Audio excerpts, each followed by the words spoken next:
আর না, ও এখন পাতালে গিয়েও লুকালো, 1 সপ্তাহের মধ্যে ওর ডেড বডি পাবে। লিখে রাখো। কি করতে পাঠিয়েছিলাম আর কি করলো? মারলো কাকে? একটা কাজের মহিলাকে? উইট! ছাড়ো, আপাতত এটা তো জানা গেছে যে পরের সপ্তাহ থেকে কাজ শুরু করবে ওরা। আপাতত এইটুকুই যথেষ্ট। ওকে আর প্রয়োজন নেই। ফেলুক মেরে, কিন্তু পুলিশের হাতে পড়লে ঝামেলা। হাতের চাপ নেই তো ছুরিতে? সোজা হয়ে বসলো করিম ইতস্তত করে বললেন। সেটা তো জিজ্ঞেস করিনি। সম্রাট তাচ্ছিল্যের হাসি হাসল, ধোয়া ছেড়ে বলল, লিডারের এই হাল হলে ছেলেরা তো সব গাধা হবেই। এই এক্সপেক্টেড। করিম কি বলবেন বুঝতে পারলেন না। সম্রাটের এই ধরনের কথা এখন তার হজম হয়ে যায়। সম্রাট বিরক্ত হয়ে উঠে দাঁড়িয়ে বলল, মাঝে মাঝে আমার সন্দেহ হয় আমি আদৌ তোমার ছেলে কিনা। আমার নিজের বাপ এত গভীর হয় কি করে? করিম পুনরায় হতবাক হয়ে তাকিয়ে রইলেন ছেলের দিকে। বলতে গিয়েও বললেন না। মাঝে মাঝে তার নিজেরও সন্দেহ হয় এটা তারই ছেলে তো। কিন্তু স্ত্রীর সম্মানের কথা ভেবে সন্দেহটা সঙ্গে সঙ্গেই মনে দাফন করে ফেলে। বর্তমান গুলশান থানায় বসে আছে তুহিন, চিন্তিত ভঙ্গিতে চুমুক দিচ্ছে চায়ের কাপে। দ্বিতীয়বার আমের ভিলাটা সার্চ করেও বিশেষ কিছুই পায়নি সে, কয়েকটা কাগজপত্র ছাড়া। গুরুত্বপূর্ণ হতে পারে তাই ওগুলো রেখে দিয়েছে নিজের কাছে। একান্তে নিরিবিলি সময় পড়ে দেখবে। আর একটা জিনিস খেয়াল করে দেখেছে ও, আমের ভিলা হঠাৎ ফাঁকা হয়নি, বরং ইচ্ছাকৃতভাবেই ত্যাগ করা হয়েছে। বাড়ি ছেড়ে চলে গেছে সবাই, কিন্তু কেন? আর কোথায় আছে ওরা? ও আর ওই পাগল মহিলা কে ছিল? ওরকম হাড়হিম করা হাসি হেসে একা একাই কী সব বকতে বকতে চলে গেল। কিন্তু সেই মহিলার একটা কথা নাড়া দিল তুহিনকে। খুনের পর খুন হয়েছে, যাস না, এর মধ্যে ঢুকিস না, ঢুকলে তুইও খুন হবি। আরও খুঁটিয়ে ভাবল তুহিন, আমের ভিলার মধ্যকার কেউ যদি খুন হয়ে থাকে তার কারণ দুটো হতে পারে। এক, বিশ্বাসঘাতকতা, দুই, অন্য গ্রুপের টার্গেট হওয়া। দুটো কারণই ওর কেসের জন্য জরুরি। বিশ্বাসঘাতকটা কে ছিল সেটা জানাই সবচেয়ে জরুরি। সেটা জানতে পারলেই হয়তো এই কেসের জট অনেকটাই খুলবে। তাই ওখান থেকে সোজা থানায় চলে এসেছে তুহিন। কিছু তথ্য প্রয়োজন। এর মধ্যে আজিজ চলে এলো, নিজের চেয়ারে বসে বলল, সরি স্যার, অপেক্ষা করতে হলো আপনাকে। বলুন, কিছু জানতে পারলেন? আজিজের প্রশ্নে উত্তর দিল না তুহিন। কাপটা নামিয়ে রেখে বলল, আমের ভিলাতে ঠিক কতগুলো খুন হয়েছিল সেগুলো আমি জানি, ওগুলো বাদে। কয়েক সেকেন্ডের জন্য থমকে গেল ইন্সপেক্টর, তারপর বলল, এমনিতে যেসব মার্ডার হতো সেগুলো কোনোভাবে সোলার সিস্টেমের সঙ্গে যুক্ত হলেও আমের ভিলায় বা বাড়িতে হতো না। কিন্তু প্রথমবার এটা হয়েছিল সেদিন, কোন দিন? রুদ্র আর প্রিয়তার বিয়ের দিন। একটু অবাক হলো তুহিন। রুদ্র তাহলে প্রিয়তাকেই বিয়ে করেছিল, কিন্তু খুনটা কার হলো? ওদের এক মেইন সার্ভেন্টের। তুহিন ভ্রু কুঁচকে বলল, মেয়েটকে মেরে কার কি লাভ? কারণটা বের করতে পারিনি, তবে এইটুকু নিশ্চিত যে উদ্দেশ্য ওই মহিলাকে মারা ছিল না, কোনো কারণে মারতে হয়েছে। খুনিকে সেটা বের করতে পেরেছিল? হ্যাঁ। তাহলে কারণটা বের করতে পারলেন না কেন? মৃদু হাসলেন আজিজ। তুহিনকে অপেক্ষা করতে বলে উঠে গেলেন। প্রায় 15 মিনিট পর ধুলো ছাড়তে ছাড়তে ফিরে এলেন একটা পুরনো ফাইল নিয়ে। সেটা তুহিনের সামনে রেখে বললেন। তুহিন কথা না বাড়িয়ে ফাইলটা খুলে বেশ মনোযোগ দিয়ে পড়তে শুরু করলো। পড়ে যা জানলো তাতে চমকাতে বাধ্য হলো তুহিন। বুঝতে পারলো এই জাল ভয়ঙ্কর জাল, যেটাতে ভালোভাবেই জড়িয়ে গেছে তুহিন। এই জাল কেটে বের হতে ওকে খাটতে হবে, আরও অনেক খাটতে হবে। সকাল 10টা বাজে।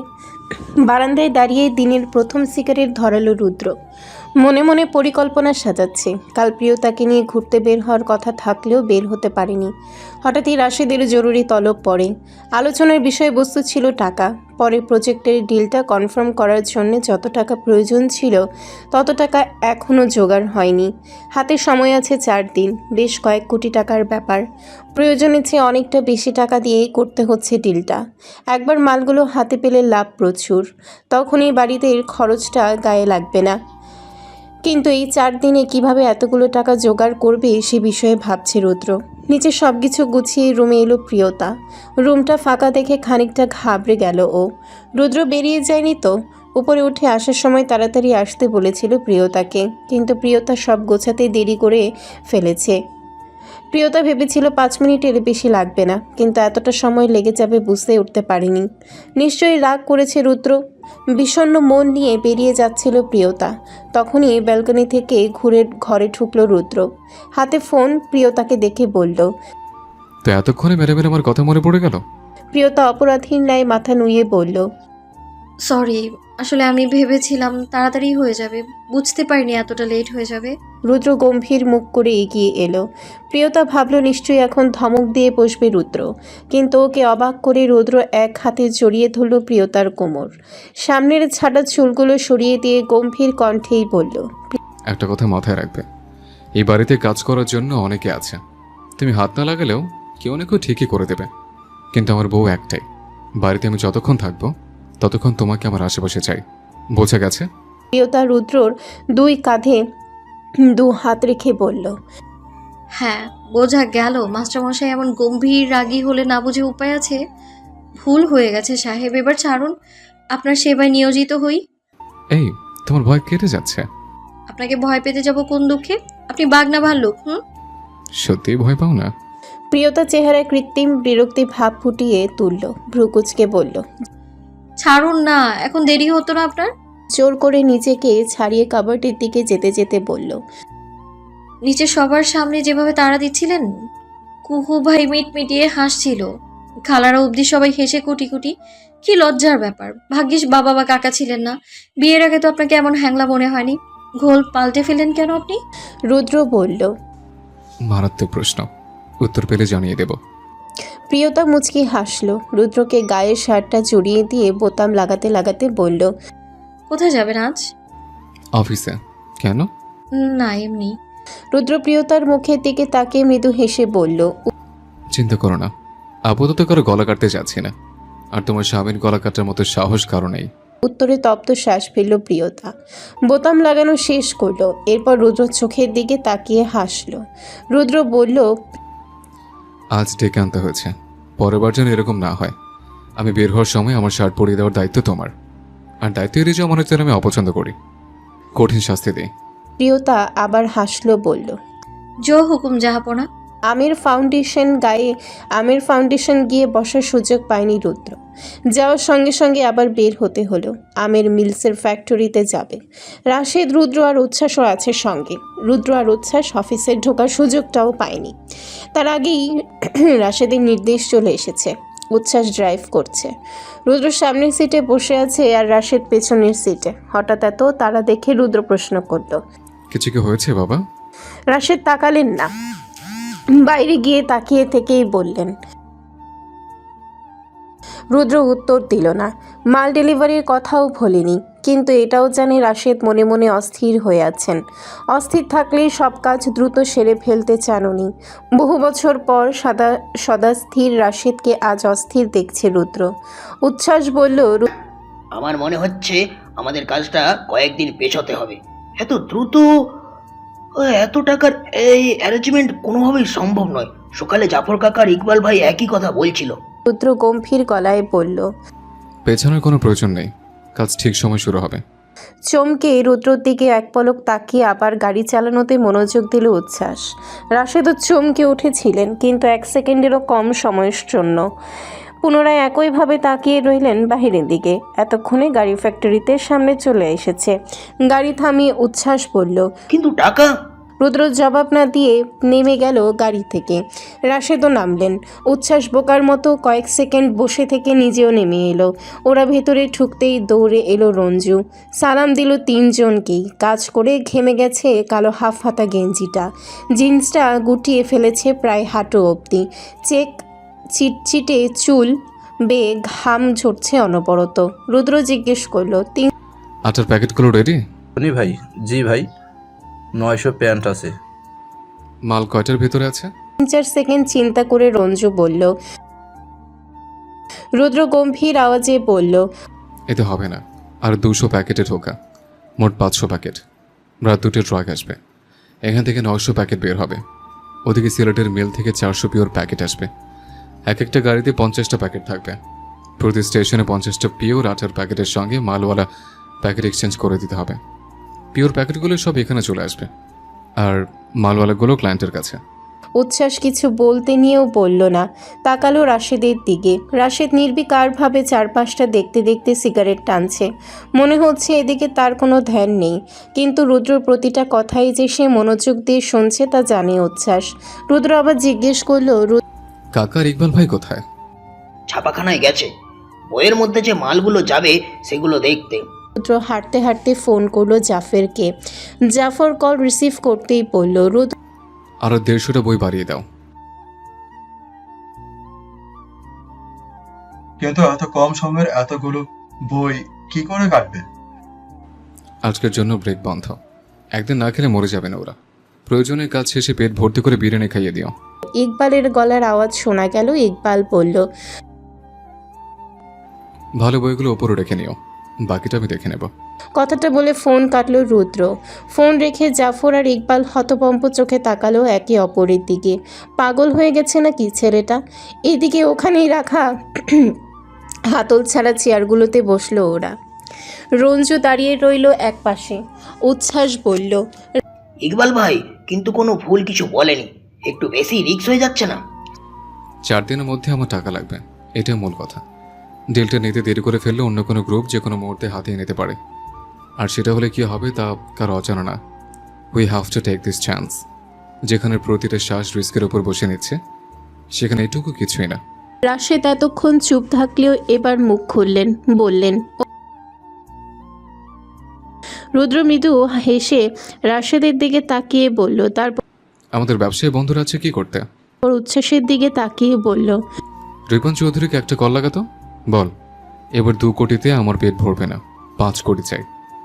আমাদের আমির ফাউন্ডেশনের নামে যাতে 4 দিনের মধ্যে ডোনেট করে দেয়। উচ্ছ্বাস ঠোঁট বাঁকিয়ে হেসে কল করলো। রুদ্রর কানের কাছে ফিসফিসিয়ে বলল, সালা শিওর হার্ট ফেল করবে। যেই বাস খাইছে এরপর আর কোনোদিনও মেয়ে ছেলে নিয়ে হোটেলে উঠবে বলে মনে হয় না। কাছে থাকায় শুনতে পেল রঞ্জু। ফিক করে হেসে বলল, আমার তো মনে হয় বেটা হোটেলের নাম শুনলে এখন প্যান্ট ধরে দৌড় মারবে। অতপর বাকিদের উপস্থিতি বুঝে থতমত খেয়ে গেল। রুদ্র চোখ পাকিয়ে তাকালো রঞ্জুর দিকে। রঞ্জুর মুখটা তখন আপদ অসহায়। ঠোঁট চেপে হাসি নিয়ন্ত্রণ করছে উচ্ছ্বাস। রুদ্র সোজা হয়ে বসে রাশেদকে বলল, আমার চেনা জানা এমনই কয়েকজন বিজনেসম্যান আছে বাবা, 4 দিনের মধ্যে ফাউন্ডেশনে টাকা জমা করে দেবে। মানি লন্ডারিংয়ের মাত্র আরেকটু বাড়িয়ে দিলে আর ঝামেলা হবে না, কাজ সময় মতোই শুরু হবে। রাশেদ এ বিষয়ে কিছুই বললেন না, যেন রুদ্রর বাক্যই ব্রহ্মবাক্য। প্রসঙ্গ পাল্টালেন, থমথমে গলায় বললেন। রুদ্র নির্বিকার ভঙ্গিতে বলল, গ্লাভস জাতীয় কিছু পড়েছিল, এখনো দিব্যি ঘুরে বেড়াচ্ছে। উঠতে বসতে দুবেলা সালাম ঠুকছে আমাদের, তবে পরের বার সালামটা ওর শেষ সালাম হবে। পুলিশের হাতেও পড়বে না, চিন্তা করবেন না। কথাটা বলে এক পলক রঞ্জুর দিকে তাকালো রুদ্র। রাশেদ কিছু বললেন না, ফোঁস করে একটা নিঃশ্বাস ফেলে উঠে চলে গেলেন। উনি জানেন এ ব্যাপারে ওনার কোনো বারণ রুদ্র শুনবেন না। এদিকে রুদ্র ভাবছে অন্য কথা। টাকার ব্যাপারটা সমাধান করে দেওয়ার পরেও রাশেদের কপাল থেকে চিন্তার রেখা সরেনি। তার মানে তার চিন্তার কারণটা ভিন্ন। রাশেদ দূরদর্শী মানুষ, হয়তো সে এমন কিছু ঘটার আভাস পাচ্ছে যা অন্য কেউ দেখতে বা বুঝতে পারছে না। সাংঘাতিক কিছু হতে চলেছে। আর সেটাই ভাবাচ্ছে রুদ্রকে। ভার্সিটির কালচারাল ক্লাবে ফাংশন হচ্ছে, এতক্ষণ নাচ গান হই হুল্লোড় দেখতে দেখতে ক্লান্ত হয়ে উঠেছে কুহু। তাই কিছুক্ষণ ব্রেক নেওয়ার জন্য রীতিকে নিয়ে বেরিয়ে আসে অডিটোরিয়াম থেকে, গিয়ে বসেছে ক্যাম্পাসের সেই পুকুর পাড়ে। গালে হাত দিয়ে এক দৃষ্টিতে তাকিয়ে আছে পুকুরের পানির দিকে। রীতি ওর পাশে বসেই ফোনে চ্যাটিং করছে কারোর সঙ্গে। ফোনে ব্যস্ত থেকেই বলল, কি রে, এমন চুপ করে বসে আছিস কেন? ভেতরে সবাই কত মজা করছে, আমাকেও এখানে নিয়ে এলি, কতক্ষণ থাকবি? কুহু কোনো রেসপন্স করল না, এখনও তাকিয়ে আছে পুকুরে। তখনই ওখানে এসে উপস্থিত হলো নীরব। কুহুর পাশে বসে বলল, হে গার্লস, হোয়াটসঅ্যাপ? ভেতরের নাচ গান ছেড়ে তোমরা এখানে কি করো? কুহু এবারও কোনো প্রতিক্রিয়া দেখালো না। রীতি ফোন থেকে চোখ তুলে তপ্ত শ্বাস ফেলল। নীরবের দিকে তাকিয়ে বলল, আমরা তো সব ঠিকই আছি ভাইয়া, কিন্তু ম্যাডামের মুড অফ, সকাল থেকে নো রেসপন্স। এবার আপনিই দেখুন, ও আবার অপেক্ষা করছে আমার জন্য। নীরবকে কুহুর কাছে রেখে রীতি চলে গেল। নীরব এবার ভালোভাবে তাকালো কুহুর দিকে, মৃদু হেসে বলল, কি হয়েছে কুহুরানির, মন খারাপ কেন? কুহু জবাব দিল না। প্রতিদিনকার মতন ঝটপট ফোনটাও বের করলো না।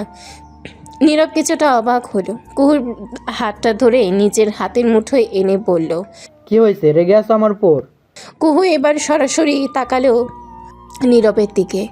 বাদামি রঙের পাঞ্জাবিতে বেশ মানিয়েছে, লাল দোপাট্টাটাও লং লেন্থে কাটা চুলের সঙ্গে বেশ মানানসই। কুহু অলস ভঙ্গিতে হাত ছাড়িয়ে নিল, তারপর ফোন বের করলো, পার্স থেকে লিখলো মেসেজ। আপনার উপর রাগ করব কেন? মন ভালো নেই আমার। মেসেজটা পড়ে ভ্রু কুচকে ফেললো নীরব, বলল, মন ভালো নেই কেন? কুহু লিখলো, কিচ্ছু না, সামনে এক্সাম, সেই টেনশনে হয়তো। বোকা পেয়েছো আমাকে? আমি দেরি করে এসেছি বলে রাগ করেছো, তাই না? কুহু কিছু লিখলো না, মুখ ঘুরিয়ে বসে রইল। নীরব সিঁড়ির এক স্টেপ নিচে নেমে বসলো কুহুর সামনে, তারপর দুই কান ধরে বলল, কুহু। সরি, একটু ব্যস্ত হয়ে পড়েছিলাম, তাই দেরি হয়ে গেছে, সো সরি। কোনো উত্তর দিল না, যেন শুনতেই পাইনি কিছু। নীরব খানিকটা অসহায় গলায় বলল, বাই দ্য ওয়ে, পিঙ্ক লেহেঙ্গাটাই তোমাকে খুব কিউট লাগছে। কুহু একবার তাকালো নীরবের দিকে, 2 সেকেন্ড পর আবার চোখ সরিয়ে নিল। নীরব পকেট থেকে দুটো চকলেটের প্যাকেট বের করে কুহুর কোলের উপর রাখলো, ফিসফিসিয়ে আবার বলল, কুহু। সরি। তাকিয়ে দেখলো চকলেট দুটো, ওগুলো নিজের হাতে নিয়ে আবার মুখ ঘুরিয়ে রাখলো। হেসে ফেলল নীরব। কুহু হাসলো ঠোঁট চেপে। নীরব এবার আরেকটা লাল গোলাপ বের করে কুহুর দিকে পাড়িয়ে দিল, আবার একই আওয়াজে বলল, কুহু এবার ঠিকভাবে তাকালো নীরবের চোখের দিকে। নীরব বলল, বাই দ্য ওয়ে, পিঙ্ক লেহেঙ্গাটাই তোমাকে খুব কিউট লাগছে, হেয়ার স্টাইলটাও জাস্ট ওয়াও। কে সাজিয়ে দিয়েছে, প্রিয়তা ভাবি? দুজন দুজনের চোখের দিকে তাকিয়ে রইল কয়েক সেকেন্ড, এরপর দুজনেই একসঙ্গে হেসে ফেলল। কুহু হাত বাড়িয়ে নিল ফুলটা। নীরব এক লাফে আবার কুহুর পাশে বসে পড়ল, তারপর বলল, একদিন এত লেট করে এসেছি বলেই ম্যাডামের এত অভিমান? ফাইনাল এক্সামটার পরে তো আমি চলে যাচ্ছি ভার্সিটি ছেড়ে, তখন কি করবে? কুহুর মুখের হাসিটা মিলিয়ে গেল, অন্ধকারে ছেয়ে গেল মুখটা। সেটা দেখে নীরব ব্যস্ত হয়ে বলল, আরে মন খারাপ করছো কেন? আমি তো এমনিই বললাম। কুহু ফোনটা তুলে মেসেজ লিখল, এরপর আর আমাদের নিয়মিত দেখা হবে না, তাই না? নীরব বলল, কি করে হবে? তোমার ওই বাপ কি তোমাকে কখনো একা ছাড়বে? সঙ্গে সবসময় ওই কালো হাতির দুটোকে রাখবেই। দীর্ঘশ্বাস বেরিয়ে এলো কুহুর ভেতর থেকে। মাথা নিচু করে বসে রইল চুপচাপ। নীরবও কিছু বলল না, তাকিয়ে রইল পুকুরের পানির দিকে। রাতের অন্ধকার আর বাইরে কৃত্রিম আলোর প্রতিফলনে চমৎকার লাগছে দেখতে। 2-3 মিনিটের নীরবতার পর নীরব বলল, সম্পর্ক জিনিসটা কত অদ্ভুত, তাই না কুহু? মাস তিনেক আগে আমরা একে অপরকে চিনতাম না, অথচ এখন সামান্য দূরত্বটাও সহ্য হয় না। কুহু তাকিয়ে আছে পানির দিকে, কিন্তু শুনছে নীরবের কথা। নীরব আবার বলল, জানো তোমাকে শুরু থেকে আমার এতটা পছন্দ হয় কেন? তোমার এই নীরবতার কারণে। আমার একজন বাবা বিজনেসম্যান আর মা ডক্টর, বুঝতেই পারছো তাদের ব্যস্ততা। তাই ছোটবেলা থেকেই আমায় খুব একটা সময় দিতে পারতো না ওনারা। বড় লোকের ছেলে, তাই কোনোদিন কোনো কিছুর অভাব হয়নি আমার। শুধু একটা জিনিসের ভীষণ অভাব ছিল, কথা শোনার মানুষের। বাবা মার বাবা মার অঢেল টাকা আমার এই অভাবটা পূরণ করতে পারেনি। পূরণ হলো যেদিন তুমি এলে আমার জীবনে। আমার বিরতিহীন কথাগুলো নীরবে শুনে গেলে। আমার কথা এভাবে কেউ কোনোদিন শোনেনি, যেভাবে তুমি শোনো। তাই তো তোমার প্রতি এত টান তৈরি হয়েছে আমার জীবনের অন্যতম অভাবের জায়গাটা পূরণ করে দিয়েছো তুমি। আমাকে পূর্ণ করেছো। আমার কোলাহলপূর্ণ জীবনের একমাত্র নীরবতা তুমি। পছন্দের মানুষটা থেকে কবে যে ভালোবাসার মানুষ হয়ে গেলে আমি বুঝতেই পারিনি।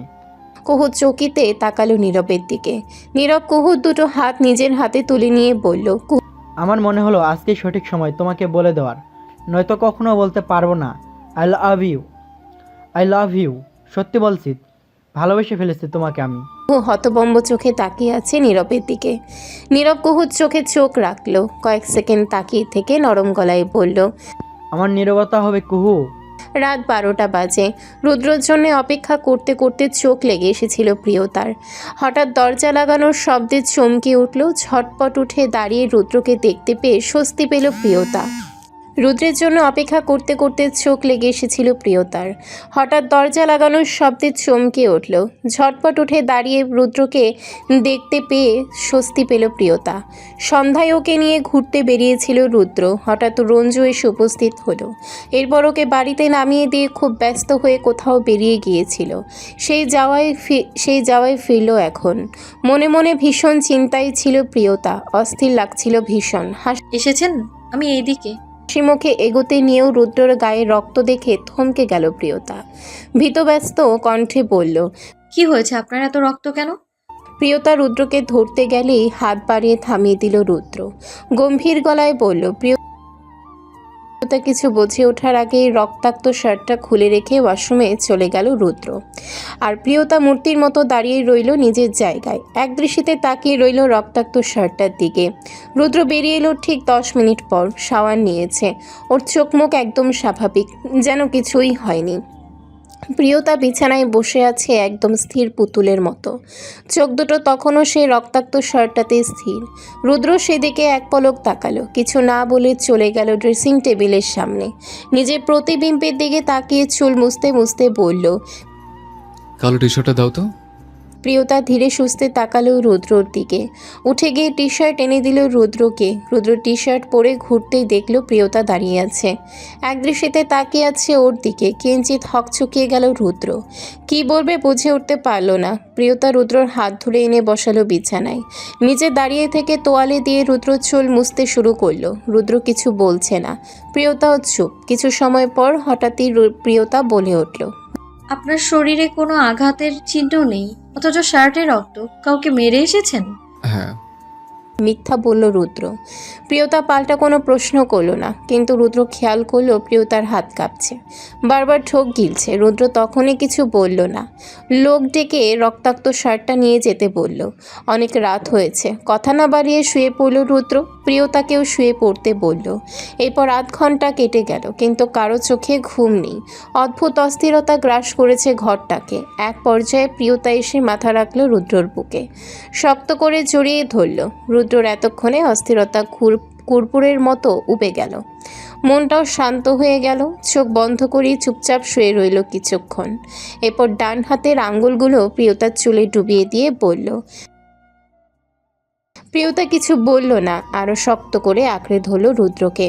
রুদ্র বলল, এগুলোর অভ্যাস করো না প্রিয়। আমি আগে বলেছিলাম আমার সঙ্গে জীবনযাপন করা সহজ হবে না। এরকম পরিস্থিতির মুখোমুখি আমাকে বারবার হতে হবে। তবে ভয় পেও না, আমার কিছু হবে না। প্রিয়তা কিছু বলল না। সেটে রইল রুদ্রর সঙ্গে, যেন দূরে গেলেই হারিয়ে যাবে, আর পাবে না। রুদ্র হাসলো, সযত্নে চুমু খেলো প্রিয়তার মাথায়। চোখ বন্ধ করে মনে করল কয়েক ঘন্টা আগের ঘটনা। সন্ধ্যায় কোনো কাজ রাখেনি রুদ্র, কারণ সন্ধ্যাটা ও প্রিয়তাকে দেবে বলেই ঠিক করে রেখেছিল। সদ্য বিয়ে হয়েছে মেয়েটার। বিয়ের পর নতুন সংসার শুরু করার সময় প্রতিটা মেয়ে তার মায়ের কথা মনে পড়ে। কিভাবে নতুন সংসার গোছাতে হবে, কার সঙ্গে কিভাবে কথা বলতে হবে, মায়েরাই মেয়েকে শিখিয়ে দেয়। সেখানে প্রিয়তার নিজের বলে কেউ নেই। মীরা চলে যাওয়ার পর আরও গুমড়ে গেছে। নতুন বাড়ি, নতুন লোকজনের সঙ্গে মানিয়ে নিতে একটু সময় লাগছে। রুদ্র বুঝতে পারে ব্যাপারটা, তাই ভেবেছিল ওকে একটু ঘুরিয়ে আনলে হয়তো ভালো লাগবে। সন্ধ্যায় যখন রুদ্র এসে প্রিয়তাকে রেডি হতে বলল, প্রিয়তা বেশ অবাক হয়েছিল। আর যখন শুনল রুদ্র ওকে নিয়ে ঘুরতে বের হবে, তখন ওর খুশি ছিল দেখার মতো। প্রিয়তার আনন্দে উদ্ভাসিত মুখটা দেখে তৃপ্তি পায় রুদ্র। এটুকুই দেখার জন্যই তো এত কিছু। নিজের ব্যক্তিত্বের এমন অদ্ভুত পরিবর্তনে রুদ্র নিজেই অবাক হয়। কয়েকদিন আগেও সে কেবল নিজেকে নিয়ে ব্যস্ত থাকতো, কাউকে খুশি রাখার, কারো মন ভালো করার বিশেষ কোনো আগ্রহ ছিল না ওর মধ্যে। কিন্তু প্রিয়তা ওর জীবনে আসার পরে সব কিছু বদলে গেছে। এখন মনে হয় প্রিয়তাকে খুশি রাখতে পারলে ওর আর কিছু চাই না। মেয়েটাকে ভালো রাখার জন্যে সে সব করতে পারে। ও সব। রুদ্র জিপে করে সারা সন্ধ্যা ঘুরে বেরিয়েছে রুদ্রপ্রিয়তা। বিস্তৃত রাস্তা, সোডিয়ামের আলো আর মৃদু হাওয়ায় হারিয়ে গিয়েছিল ওরা। প্রিয়তার বায়না রাখতে রাস্তায় চটপটি খেয়েছে, চা খেয়েছে, হাতে হাত রেখে ফুটপাত দিয়ে হেঁটেছে। এসবে অভ্যস্ত না হলেও প্রিয়তার মন রাখার জন্যে করেছে রুদ্র। এক পর্যায়ে গিয়ে নিজেও তা উপভোগ করেছে। এই এক নতুন অনুভূতি ওর জন্য। রাতের খাবারটা ওরা বাইরে খেয়েছে। ডিনার করে ইউনাইটেড হসপিটালে পার হওয়ার সময় হঠাৎই জিপ থামাতে বলে প্রিয়তা। রুদ্র দ্রুত জিপ থামিয়ে জিজ্ঞেস করল, কি হয়েছে? সমস্যা হচ্ছে কোনো? প্রিয়তা মুখে কিছু না বলে চোখের ইশারায় দেখালো। প্রিয়তার দৃষ্টি অনুসরণ করে রুদ্র তাকালো সেদিকে। দেখলো রাস্তার অপর পাশে একটা চায়ের দোকানে উচ্ছ্বাস আর নাজিফা বসে আছে। নিজেদের মধ্যে কথা বলছে, হাসছে। প্রিয়তা বলে, ওই মেয়েকে বিয়েতে দেখেছিলাম। ভাইয়ের সঙ্গে এখানে কি করে? আপনাদের পরিচিত? রুদ্র কিছুক্ষণ তাকিয়ে থেকে বলে, মেয়েটার নাম নাজিফা। শুনেছি আমাদের অফিসের কর্মচারী ছিল ওর বাবা। প্রিয়তা হেসে ফেলে, সিটে হেলান দিয়ে বলে। রুদ্র বলে, গাধাটারও এত সাহস হয়ে গেছে, জানতাম না তো। প্রিয়তা নিঃশব্দে হাসলো। অনেক হয়েছে অন্যের প্রেম দেখা, এবার চলো বলে জিপ স্টার্ট দেয় রুদ্র। রুদ্র প্রিয়তাকে নিয়ে সোজা বনানী চলে গেল। রুদ্র সেই ফ্ল্যাটে, সেখানে বিল্ডিংয়ের ছাদে গেল ওরা। ছাদের রেলিং ধরে পাশাপাশি দাঁড়ালো দুজন। মুক্ত আকাশ, খোলা হাওয়া, ফুরফুরে মনটা আরো সতেজ হয়ে উঠল। প্রিয়তার হাতের উপরে হাত রেখে রুদ্র বলে উঠল, মন ভালো হয়েছে? প্রিয়তা আকাশের দিকে তাকিয়ে থেকেই বলে, আমার মন। হাসে প্রিয়তা। তোমার তাই মনে হচ্ছে? প্রিয়তা রুদ্রর দিকে চোখে মুখে খানিকটা দুষ্টুমি ঠেলে বলে। রুদ্র প্রিয়তার হাতে মাঝারি গোছের একটা টান দিয়ে নিজের বুকে এনে ফেলে। আলতো করে থুতনি ধরে বলে, গমনমুখ ক্রিমিনাল হলেও। সরি। প্রিয়তা পায়ের পাতা উঁচু করে রুদ্রের কানের কাছে ফিসফিসিয়ে বলে। রুদ্র প্রিয়তার কোমরে হাত রেখে বলে, আমার রিটার্ন গিফট। কুচকে ফেলে রুদ্র শুধায়, তোমার শুকনো থ্যাংক ইউতে আমার মন ভরবে না madam, I need something more. তার ঠোঁট চেপে আসে। আলতো করে নিজের ডান হাতটা রাখে রুদ্রের বাঁ গালে, আর একটু উঁচু হয়ে চুমু খায় রুদ্রর গালে। নিঃশব্দে হাসে রুদ্র, আরো শক্ত করে ধরে প্রিয়তার কোমর। ভাই কারো গলার আওয়াজ পেয়ে তাকায় রুদ্র। ও তাকাতে তাকাতে ঝট করে পেছনে ঘুরে যায় রঞ্জু। থতমত খেয়ে বলে, রুদ্র তখনও প্রিয়তাকে ছাড়েনি। প্রিয়তা ছাড়ানোর চেষ্টা করে, কিন্তু ছাড়ে না রুদ্র, বরং গম্ভীর গলায় বলে, কি হয়েছে? এখানে আমি আর তোর ভাবি আছি জানতি না?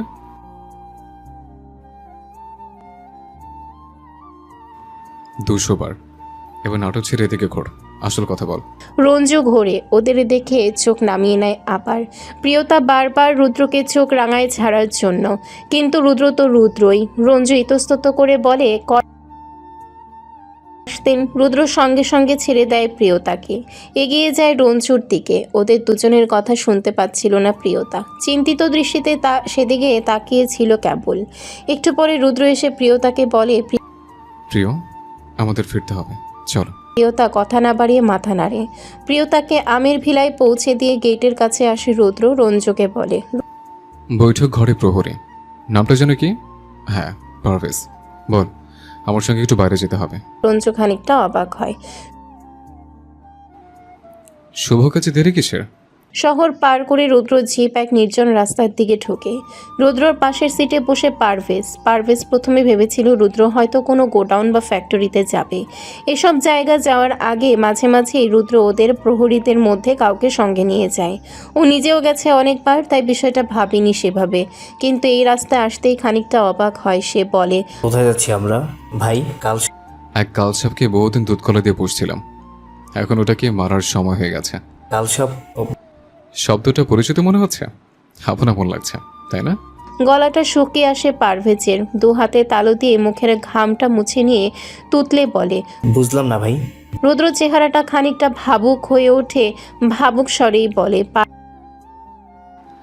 বোঝার জন্য সাহায্য লাগবে তোর। পারভেজ অবাক হয়। সোলার সিস্টেম গ্রুপের সবচেয়ে গোপন আলোচনা আমের ভিলার কোথায় করা হয়? বৈঠক ঘরে। না, ধর কেউ যদি কোনোভাবে ওই ঘরের টেবিলের নিচে ছোট্ট একটা মাইক্রোফোন লাগিয়ে দেয়, তাহলে সব গোপন খবর জানা সম্ভব, তাই না? পারভেজ জবাব দেয় না, কিন্তু লক্ষ্য করে ওর নিঃশ্বাস ভারী হয়ে আসছে। রুদ্র বলে চলে, আর মজার ব্যাপার, এমন কিছুই ঘটেছে। দরজার পাহারায় তো তুইও থাকিস, তাই জিজ্ঞেস করছিস কাউকে ঢুকতে বা বের হতে দেখেছিস যে এরকমটা করতে পারে, কিংবা আমাদের মধ্যে কাউকে লাগাতে দেখেছিস?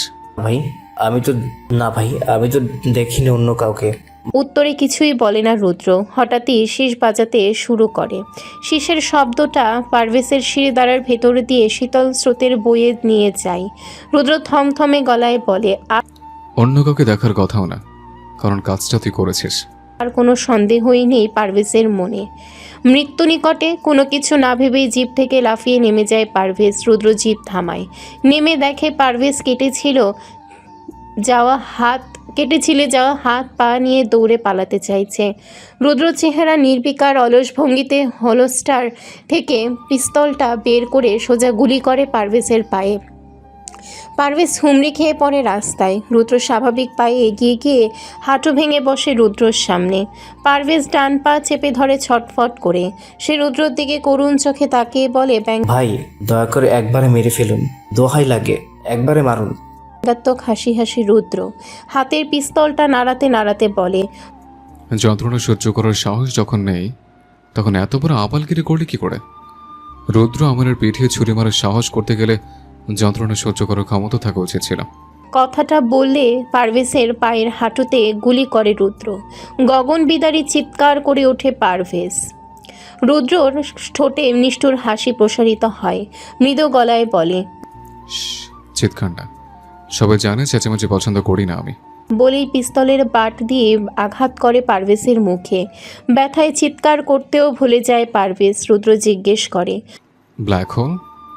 বিদ্যুৎ গতিতে মাথা ঝাঁকায় পারভেজ। যন্ত্রণায় দম বন্ধ হয়ে আসছিল তার। রুদ্র বলে, স্বপন, তপু, খোকন আর হ্যাঁ সবুজ, এদের দিয়ে বানানো মাস্টার প্ল্যান ফ্লপ হওয়ার পরেও তোকে দিয়ে এমন ইউজলেস প্ল্যান এক্সিকিউট করলো কোন দুঃখে, সেটাই বুঝলাম না।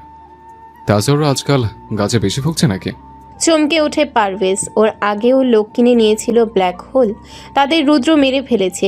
নিজেকে তখন জন্মগত গাধা মনে হয় পারভেজের। এত বড় ভুল কি করে করলো সে? যন্ত্রণার মাত্রা আরও বেড়ে যায়। মুখ বিকৃত হয়ে যায় তীব্র ব্যথায়। রুদ্র পিস্তলের বাট দিয়ে আরেকটা আঘাত করে পারভেজের ক্ষতে। চিবিয়ে চিবিয়ে বলে, সে মাইক্রোফোনের কথা বুঝলাম, কিন্তু আমার বিয়ের দিন বেচারে মেয়েটাকে কেন মারলি? ওকে মারার উদ্দেশ্য তোর ছিল না, সেটা আমার জানা। উদ্দেশ্যটা কি ছিল? সে আঘাতের চোখে সর্ষে ফুল দেখছিল পারভেজ। রুদ্রর কথা শুনে বহু কষ্টে কিছু বলতে যাচ্ছিল সে, তখনই ধু টাইপের একটা আওয়াজ হয়। ঝাঁকি খেয়ে ওঠে পারভেজের শরীর। একপাশে কাত হয়ে পড়তে নিলে নিজের অজান্তেই ধরে ফেলে রুদ্র। ঘটনার আকস্মিকতায় কয়েক সেকেন্ডের জন্য হলেও হতভম্ব হয়েছিল রুদ্র। ব্যাপারটা বুঝেই চারিপাশ তাকায়। অনেকটা দূরে কেউ একজন বাইক নিয়ে নিমিষেই চলে যায় চোখের আড়ালে। পিছু নিয়ে লাভ নেই। এরই মাঝে আরেকবার ঝাঁকি খেয়ে স্থির হয়ে গেছে পারভেজ। রুদ্র খেয়াল করে দেখে মাথার ডান পাশ দিয়ে ঢুকে বাঁ পাশ দিয়ে বেরিয়ে গেছে বুলেটটা। গলগল করে রক্ত বের হচ্ছে, শার্টটাও নষ্ট হয়ে গেছে ইতিমধ্যে। লাশটা রাস্তায় নামিয়ে রেখে রুদ্র কোথাও একটা ফোন করে বলে, রোড 53 দিয়ে একটা বাইক গেছে, কালো জ্যাকেট পরে কেউ ছিল, পেলে উঠে এনে। কি করতে হবে বুঝিয়ে দিয়ে কল কাটে রুদ্র। এরপর কল করে ইকবালকে, কিন্তু ইকবাল রিসিভ করে না কলটা। দুবার কল করার পরেও যখন ধরল না, তখন উচ্ছ্বাসকে কল করে রুদ্র। উচ্ছ্বাস প্রথমবারই ফোন তুলল। সংক্ষেপে পুরো ব্যাপারটা ব্যাখ্যা করে ওকে লোকজন নিয়ে আসতে বলে রুদ্র। লাশ সরিয়ে সব ঠিকঠাক করে ফিরতে এতটা দেরি। তপ্ত এক শ্বাস ফেলে অতীত থেকে ফিরে এলো রুদ্র। সোলার সিস্টেমের একটা নিয়ম আছে, প্রতিদিন সকালে হোলস্টার আর পিস্তল জমা দিতে হয়। ওগুলো চেক করে তারপর তারপর আবার ফিরিয়ে দেওয়া হয় সবাইকে। বিয়ের ঘটনার পর প্রত্যেকের হোলস্টার মাইক্রোফোন রাখার ব্যবস্থা হয়েছিল রুদ্র সবার অজান্তেই, আর সেটার মাধ্যমেই পারভেজের পর্দাফাশ করা সম্ভব হয়। সেদিন করিম তাওয়াজের সঙ্গে হওয়া ফোনের কথোপকথন শুনেছে ও। বুকের অপর পাশে শুয়ে থাকা প্রিয়তার দিকে তাকালো রুদ্র। ঘুমিয়ে পড়েছে, হঠাৎ অনুতাপে দগ্ধ হতে শুরু করলো ওর মন। আজ একটু এদিক সেদিক হলে বুলেটটা ওর মাথার এপার ওপার করে বেরিয়ে যেতে পারত। কেন বিয়ে করলো প্রিয়তাকেও? মেয়েটার ভবিষ্যতে কি হবে? আমির ভিলায় আজ একসঙ্গে সকালের খাবার খেতে বসেছে সবাই। প্রিয়তার জ্যোতি মিলে সার্ভ করছে। সবাই শুরু করে দিলেও রুদ্র এখনও খাওয়া শুরু করেনি। ব্যাপারটা প্রিয়তা জ্যোতি দুজনেই খেয়াল করেছে। প্রিয়তার সঙ্গে চোখাচোখি হতেই প্রিয়তার চোখের ইশারায় জানতে চাইলেও কি হয়েছে? রুদ্র গলা ঝেড়ে তাকালো রাশেদের দিকে, মাথা নিচু করে স্পষ্ট গলায় বলল, বাবা আপনার কি আর কিছু প্রয়োজন হবে? রাশেদ চোখ তুলে তাকালেন। 2 সেকেন্ডের মতো রুদ্রের চোখের দিকে তাকিয়ে রইলেন, অতঃপর গম্ভীর গলায় বললেন। প্রিয়তা লজ্জা পেল, রুদ্রর উপর রাগও হলো। সকলের সামনে কি দরকার ছিল এইভাবে বলার? কিন্তু রুদ্র ভাবলেশীন, তার মতে সে ঠিকই করেছে। প্রিয়তা বসতে খাওয়া শুরু করলো রুদ্র। সেদিকে তাকিয়ে থেকে দীর্ঘশ্বাস ফেলল জ্যোতি। আগে ও নিজেও তো সার্ভ করত, ওর জন্যে তো রুদ্র কখনো অপেক্ষা করেনি, পাশে বসিয়ে খাওয়ানোর জন্য টালবাহানা করেনি। এমন একটা মুহূর্তের জন্য কত অপেক্ষা করেছিল ও। আজ সেই মুহূর্তগুলো ওর চোখের সামনে তৈরি হচ্ছে, কিন্তু মেয়েটা ও নয়, অন্য কেউ। ঘন ঘন শ্বাস ফেলে কান্না বোধ করলো মেয়েটা। ইদানিং প্রায়ই বুকে চিনচিনে ব্যথা অনুভব করে জ্যোতি, দম বন্ধ হয়ে আসে, চোখ মুখ খিচে পার করে যাচ্ছে প্রতিটা দিন। কিন্তু সকলের সামনে সম্পূর্ণ স্বাভাবিক থাকার অভিনয় করতে হচ্ছে নিরন্তর। এই যন্ত্রণার গভীরতা কাউকে বোঝানো সম্ভব না, কাউকে না। রাশেদ কুহুকে উদ্দেশ্য করে থমথমে গলায় বলল। চমকে উঠল কুহু। বাবাকে কি করে বলবে? নীরব এসে পৌঁছতে দেরি করেছিল বলেই ওর দেরি হয়েছে। তবুও কোনো রকম হাসার চেষ্টা করলো, চামচটা রেখে হাতের ইশারায় বলল, আসলে প্রোগ্রাম অনেক রাতে শেষ হয়েছিল, তাই দেরি হয়ে গিয়েছে। রাশেদ গাম্ভীর্য ত্যাগ করলেন, মোলায়েম কণ্ঠে মেকে বললেন। কুহু মাথা নাড়ল। মনটা খারাপ হয়ে গেছে ক্লাস থাকায়। তাড়াতাড়ি খেয়ে সবাইকে বিদায় দিয়ে চলে গেল ভার্সিটিতে। কুহু চলে যেতেই রাশেদ বলল। রুদ্র বলল, পারভেজকে ব্যবহারের পেছনে ওদের যে অন্য উদ্দেশ্য ছিল সে বিষয়ে কোনো সন্দেহ নেই। উচ্ছ্বাস প্রশ্ন করল। হ্যাঁ, আমাদের ঘরে নিয়মিত মাইক্রোফোন লাগানো হলে যে আমরা সহজেই জানতে পারবো। সেটা না বোঝার মতো বোকা, ব্ল্যাক হোল বা ডার্ক নাইট কেউই নয়। ওরা জানতেও পারভেজ ধরা পড়বে, জেনে শুনে পাঠিয়েছে, বলির পাঠা বানিয়ে ওদের। রুদ্রের কথা শেষ হওয়ার আগেই রাশেদ বলল। জাফর বলল, আর আমাদের লোকও তো ওই কালো বাইকটা বা লোকটাকে পায়নি। ওদের উদ্দেশ্যটা কি? রুদ্র বলল, প্রিয় খুব সহজ, আমাদের কাজে বাধা দেওয়া। কিন্তু সেটা কি করে, এটা আসল প্রশ্ন। পারভেজের কাজ এটুকুই ছিল, কিন্তু আরও কাজ বাকি আছে ওদের। সেই বাকি কাজটা কি আর কে করবে সেটা আসল প্রশ্ন। তার যদি চুপচাপ খেয়ে চলেছে, যেন কেউই এসবে মনোযোগ দিচ্ছে না, দিলেও বুঝবে না, বোঝার কথাও না। ওরা বুঝে যাওয়ার মতো কোনো আলোচনা এখানে করা হবে না, সেটাও বোধহয় ওরা জানে। কিন্তু রাশেদ, রুদ্র, উচ্ছ্বাস, জাফর সকলের মুখে চিন্তার ছাপ। কারণ শুধু ওরাই জানে ভবিষ্যৎ কতটা ভয়ঙ্কর হতে চলেছে। কয়েকটা আন্ডারওয়ার্ল্ডের দলের কফিনে শেষ পেরেক মারতে চলেছে ওরা। মারণ ছোবল তারা দেবেই, করো নয়তো মরর মতো অবস্থায় এখন তাদের।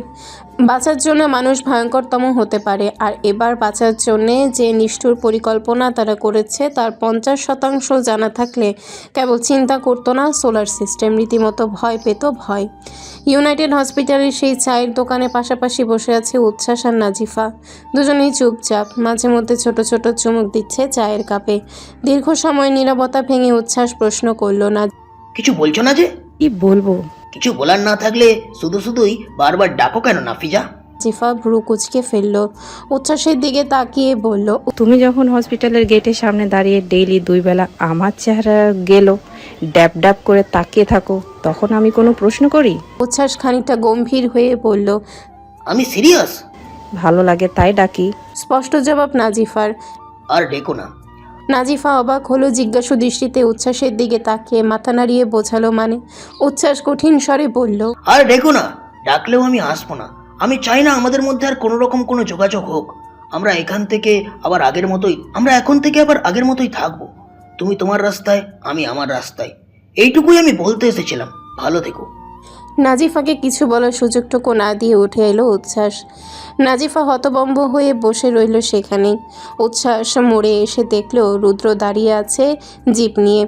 এই মুহূর্তে রুদ্রকে এখানে আশা করেনি ও। রুদ্র চোখের ইশারায় বসতে বলল জিপে। উচ্ছ্বাস কথা না বাড়িয়ে বসে পড়ল। রুদ্র জিপে চাবি দিয়ে বলল, আমায় যেটা করতে বারণ করেছিলে নিজে যখন সেটাই করলে, নিজেকে কষ্ট দিয়ে কী লাভ? বাবা সবটা মেনে নেবেন। আমি জানি। উচ্ছ্বাস শব্দ করে হেসে ফেলল, কৌতুকের স্বরে বলল, তোর অবস্থা দেখ, বিয়ের স্বাদ মিটে গেছে। তোর অবস্থা থেকে বিয়ের স্বাদ মিটে গেছে আমার। বউ জিনিসটা বড্ড ভয়ঙ্কর রে ভাই। আমার এত পেরা পোষাবে না বস, চল তো।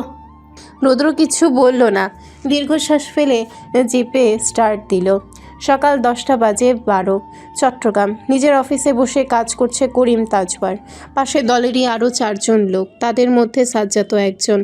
ব্যবসায়িক বিষয়ে আলোচনা হচ্ছিল। আলোচনার মধ্যেই ঘরে ঢুকলো সম্রাট। ওকে দেখে আলোচনা থামিয়ে দিল সবাই। সুদর্শন এই যুবকের চোখে মুখে ঔদ্ধত্যের ছাপ স্পষ্ট। সম্রাট হাতের ইশারা করে বের হতে বলল সবাইকে।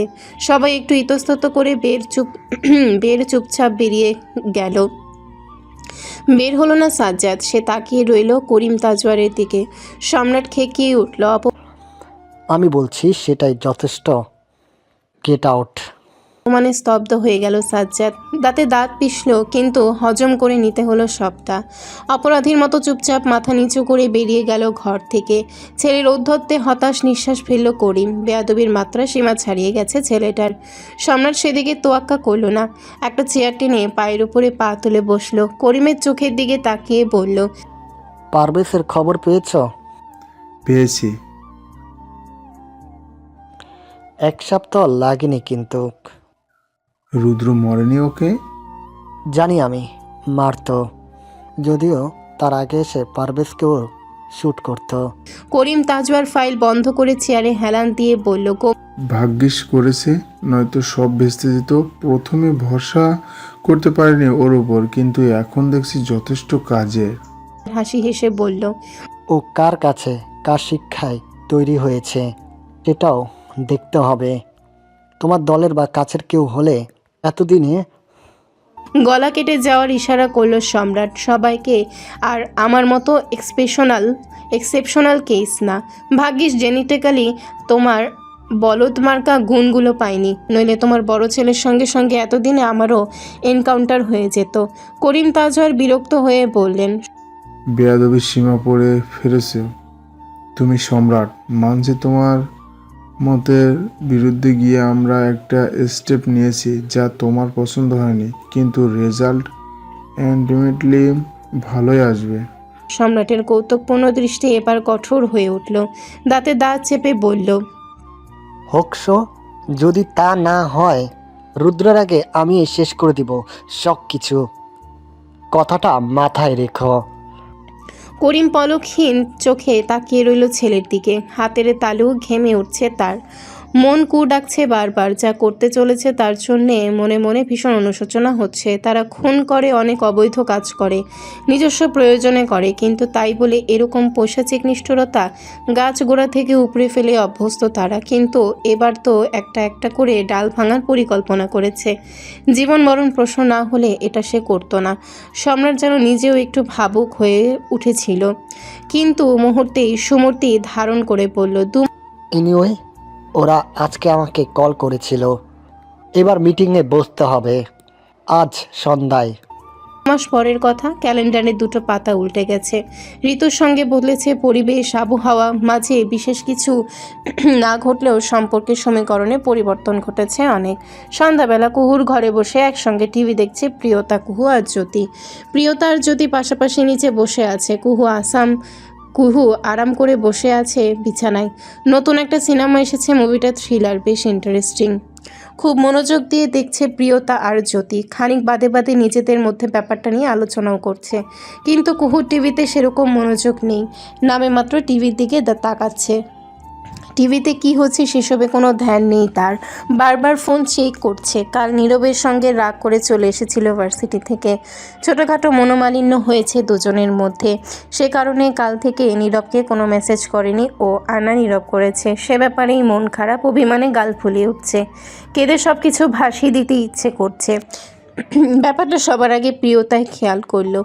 বিছানায় উঠে বসে কুহুকে কোনোয়ে খোঁচা দিয়ে বলল, কুহু কি ব্যাপার কুহুরানি, আমাদের তো পাত্তাই দিচ্ছ না, ফোনে কার টেক্সটের অপেক্ষা করা হচ্ছে শুনি।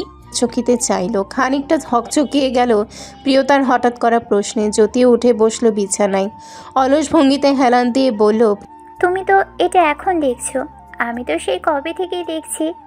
ম্যাডাম কিন্তু আজকাল বেশ রাত জেগে ফোনে কারোর সাথে মেসেজিং করে, মিষ্টি করে হাসে, আর যখন আমি জিজ্ঞেস করি কি হয়েছে, তখন মুখস্থ বলির মতো আওড়াই কিছুই না। প্রিয়তা দুষ্টমির স্বরে বলল, এটা কি সত্যি সত্যি কিছু না, নাকি অনেক কিছু টাইপের কিছু না? কুহু ভীষণ লজ্জা পেল। উঠে চলে যেতে নিলে দুজনে মিলে দু হাত ধরে বসিয়ে দিল ওকে। প্রিয়তা বলল, এটা কিন্তু ঠিক না কুহুরানি, আমরাই তো, বলো না। যদিও প্রিয়তার কথায় সায় দিয়ে বলল, একদমই তাই, আমাদের বলতে কি সমস্যা? কুহু একটা হতাশ নিঃশ্বাস ফেলল। ওর বোঝা হয়ে গেছে আজ এই দুজন ওকে ছাড়বে না, মুখের ভেতরে চুম্বক ধরে সব কথা বের করে নিয়ে আসবে। তাই হোয়াটসঅ্যাপে নীরব আর ওর চ্যাট ওপেন করে এগিয়ে দিল প্রিয়তা আর জ্যোতির দিকে। দুজনেই একসঙ্গে লুফে নিল ফোনটা, অধীর আগ্রহে নিয়ে পড়া শুরু করলো। কুহু চোরের মতন গুটিয়ে বসে রইল এক কোণে, যেন মস্ত বড় কোনো অপরাধ ফাঁস হয়ে যাচ্ছে। অনেকটা সময় পর প্রিয়তার জ্যোতি একসঙ্গে অবাক হয়ে তাকালো কুহুর দিকে। কুহু ঠোঁটে ঠোঁট চেপে ধরল, ধরা পড়ে যাওয়ার ভঙ্গিতে মাথা তুলে তাকালো ওদের দিকে। প্রিয়তা দ্রুত এগিয়ে গিয়ে বসলো কুহুর পাশে, উত্তেজিত গলায় বলল, 2 মাস আগে প্রপোজ করেছে তোমায়? এদিকে জ্যোতি বলল, আর তুই এখনো উত্তর দিসনি বেচারাকে? ডিপিতে দেওয়া ছবিটা ওর? কুহু মাথা ঝাঁকালো। প্রিয়তা কুহুকে এক হাতে আলতো করে জড়িয়ে নিল। কুহু গভীর গলায় বলল, ভালোবাসো?